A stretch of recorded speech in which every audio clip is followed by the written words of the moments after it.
Well, hey fans, welcome back to another movie review, and today we're talking about Ghostbusters Frozen Empire.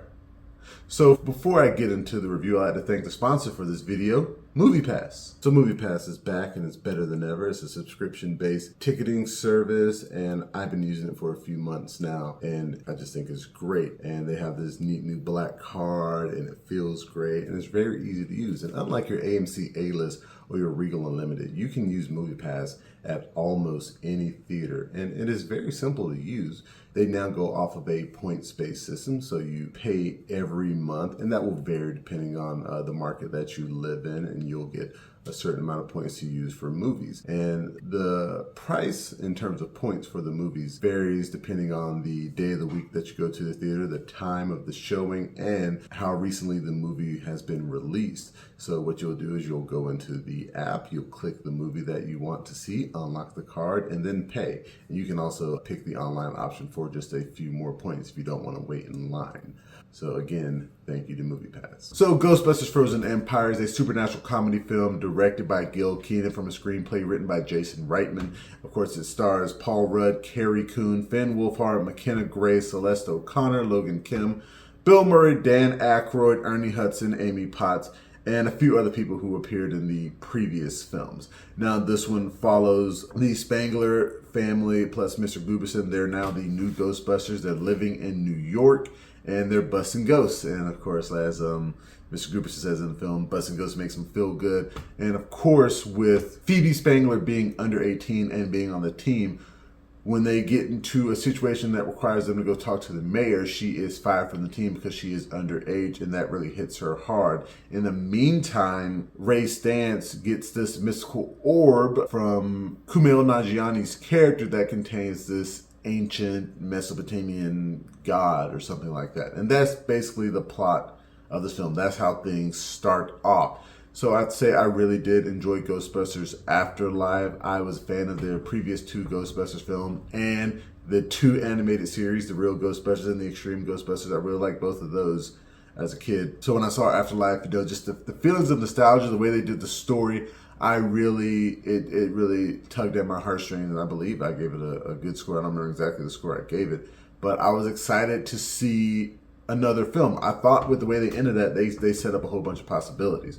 And not to mention, I did not actually like the all-female one from like 2016. It is not my favorite. And it's not because of the cast. I was super excited when they announced the cast for that movie. I was upset that it wasn't connected to those, previous films. It was set in its own universe, which I thought was weird at the time. And of course, setting in the original universe turned out to be right. But back to my review of the movie. I thought this one was also enjoyable. I don't think it was quite as good as Afterlife. I think that a lot of nostalgia played into that being as good as it was, but I think this is a decent follow-up. I do think things got a little bigger in terms of, it kind of felt more like a superhero-ish movie instead of like a ghost comedy.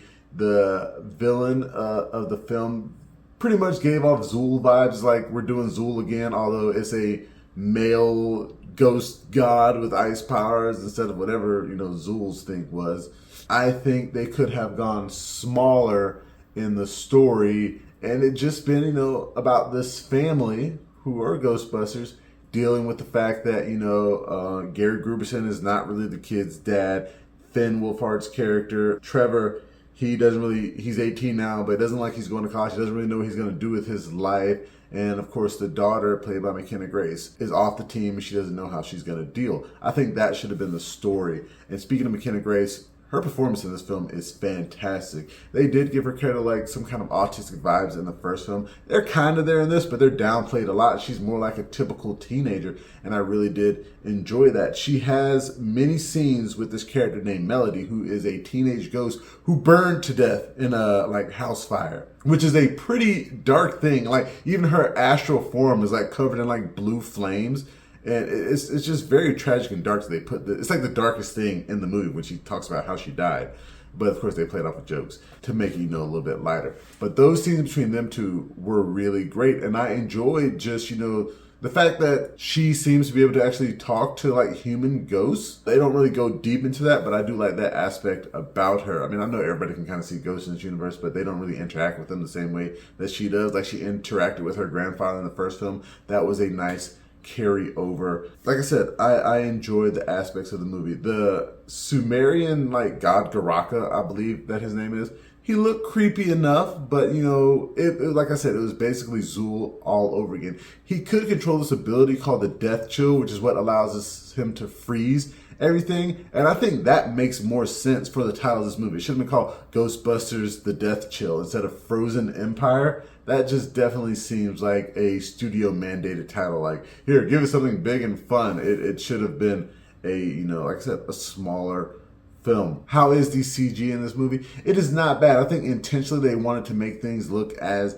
80s as possible. Like, I can't remember the green ghost that eats everything. Is it Chomper or Grinder or whatever his name is? He's back and he looks exactly the same as he did in the original movies. Would I see another one? I think I would. Go ahead and make a third one. These movies do not cost a lot to make, and, you know, just give it like a Monster of the Week vibe. Make it a little bit smaller. The new cast is great, and I think, you know, you can get more people to see it. The issue, I think, with this film mostly is the release date. I know it was pushed back because, you know, COVID, and of course the writer strikes and the actor strikes. All these strikes and things are happening and got pushed back. Still, they should release it in the summer when the kids are out of school. I think you get a little bit more money in the box office that way than kind of hoping for a spring release, because there's not a lot of competition. But sometimes competition breeds success. It is nice counter programming for the big films like Deadpool and Wolverine and Kenan and the Planet of the Apes that are coming out this summer. So I think the release date was a little bit weird. In terms of a score, I think I'm going to give Ghostbusters Frozen Empire a solid 6.3 out of 10. I think that's where this movie will fall for me. You know, it's great. It is something I feel like you could probably wait for to watch on streaming. But if you have some free time, definitely go see it in theaters like I did. I had a decent time. I'd like to thank you guys for watching this movie review. Remember, you can watch it on YouTube and the website, flipfrogllc.com/flixfrog. Remember, you can find us on Facebook, Instagram, Twitter, and Reddit. And please, pretty please, make sure that you like, share, and subscribe. And until next time, I'll be seeing you.